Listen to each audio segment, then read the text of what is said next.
আমি আবার চলে এলাম একটি রেসিপি নিয়ে। রেসিপিটি দেখুন, দেখে ভালো লাগলে লাইক শেয়ার কমেন্ট অবশ্যই করবেন, আর যদি নতুন বন্ধু হয়ে থাকেন একটা সাবস্ক্রাইব করে দেবেন।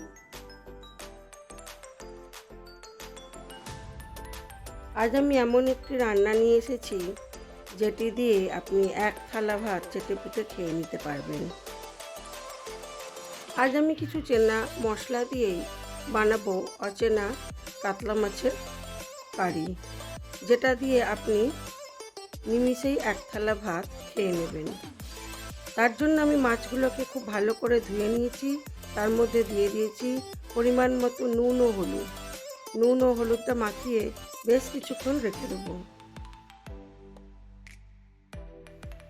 আজ আমি কাতলা মাছের কারিটা করব সর্ষের তেল দিয়ে। তার জন্য পরিমাণ মতো সর্ষের তেল কড়ার মধ্যে দিয়ে দিয়েছিলাম। তেলটা গরম হয়ে গেছে, দিয়ে দিলাম মাছগুলোকে হালকা ভেজে নেব।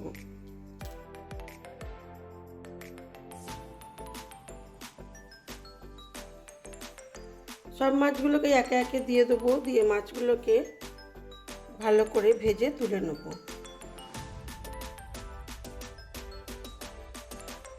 আজ আমি মাছের ঝালের মধ্যে বেশি কিছু মশলা দেব না, দেব আদা কাঁচা লঙ্কা বাটা, আর দেবো অল্প একটু ধনে জিরের গুঁড়ো। মাছগুলো ভাজা হতে হতে আমি মশলাটা করে নেব। আজ আমি যে রান্নাটি দেখাচ্ছি এটি খুব কম সময় হয়েও যায় এবং খেতেও দুর্দান্ত হয়। তবে টাটকা কাতলা মাছ হলে খুবই ভালো হয়।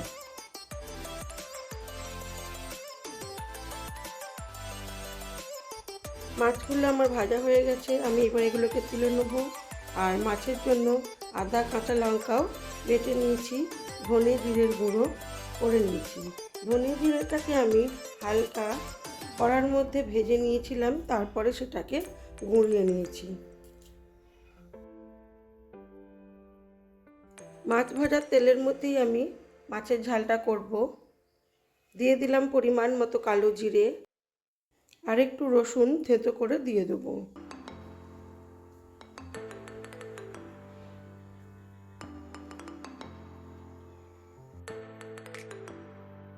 দিয়ে দিলাম পরিমাণ মতো নুন,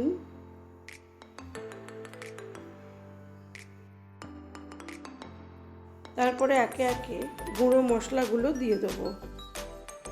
দিয়ে দিলাম হলুদ গুঁড়ো, ধনে জিরের গুঁড়ো, আর দেবো পরিমাণ মতো লঙ্কার গুঁড়ো।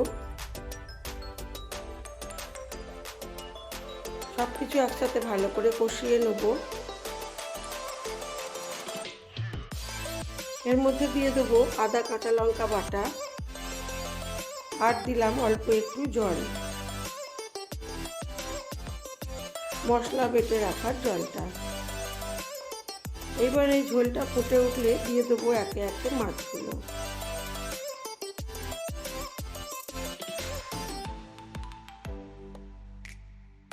ঝোলটা ফুটে গেছে, দিয়ে দেবো মাছগুলো দিয়ে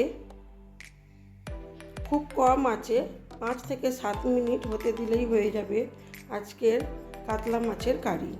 খুব কম সময়ে খুব কম তেল মশলায় হয়ে যায় এই মাছের ঝালটি, এবং খেতেও খুব সুন্দর হয়। চলুন এবারে দেখাই আমার আজকের লাঞ্চ মেনুতে কী ছিল। আজকের লাঞ্চ মেনুতে ছিল সাদা ভাত, টমেটো, স্যালাডের মধ্যে ছিল টমেটো, ছিল মুসুর ডাল, ছিল কাতলা মাছের কারি, আর ছিল ঝিঙে ও চিংড়ি মাছ দিয়ে একটা ঝোল। আজ এই পর্যন্তই। সবাই ভালো থাকবেন, সুস্থ থাকবেন, নিজেদের